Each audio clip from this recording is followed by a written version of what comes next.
Alam mo, babes, wala naman talaga sa plano kong magpatuloy ng ganito habang panahon. Gusto ko sanang mag-aral ulit.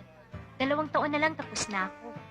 Mabuti na yung naisip mo kaysa dun sa nagtitinda ng appliances. Babes naman, matagal nang sarado yun. Halos naubos na nga ang savings ko eh. Dahil sa multa.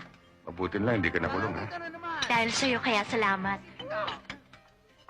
Nakabuhay ko na naman. Nagbago. Kabanguhan na lang. Pagkita ka rin. Ayos na, pare. Si Bert. Bert! Yung dati, yung tatlo! Bert! Yung 3 sikas namin. Bilisan mo. Wow! Ayun. Bert! Tagal din tayo na bakante. Take home tayo mamaya. Aba, kailangan natin makabawi ngayon. Hahataw tayo. Susulitin natin tong gabing to. Diba, Chito? Natsyempohan ko rin kayo. Chikinini. Sige, Nini. Anong pinagsasabi nito? Anong pinagsasabi ko?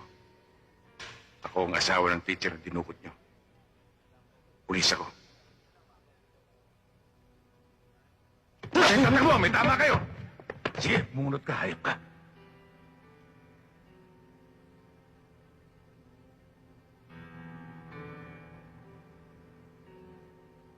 O, ayan ha. Testigo kayong lahat. Hindi ako bumubunot. Baka isabis ako nito. Bunutin mo na. Baka hindi mo kilala yung tinututukan mo. Kilala kita, mamamatay tao. Talagang gusto mo akong patayin, ano? Dahil ba sa asawa mo?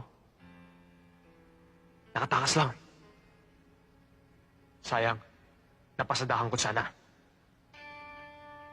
Sige, ituloy mo! Ituloy mo! Eh, gago ka pala eh. Puro ka forma, duwag ka pala. Naunahan mo na ako ng bunot ah. Eh kung patas, ubra ka? Ibigyan kita ng pagkakataon. Di tulad ng mga biktima mong minarkahan at pinatay. Ibigyan kita ng pagkakataon. Pero iiwanan kita ng marka na habang buhay mong dadalhin. Yan! Di patas?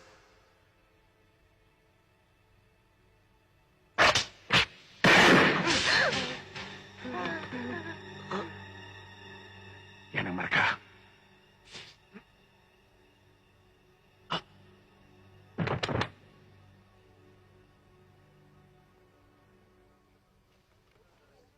Ruel!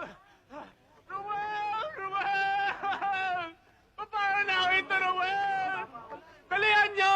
Dalihan nyo na ako sa ospital! Baka pwede ba itong maremedyohan? Oh, wala ka ng pag-asa. Hindi ka na ubre. Wala, libo na lang ang tatayo sa'yo.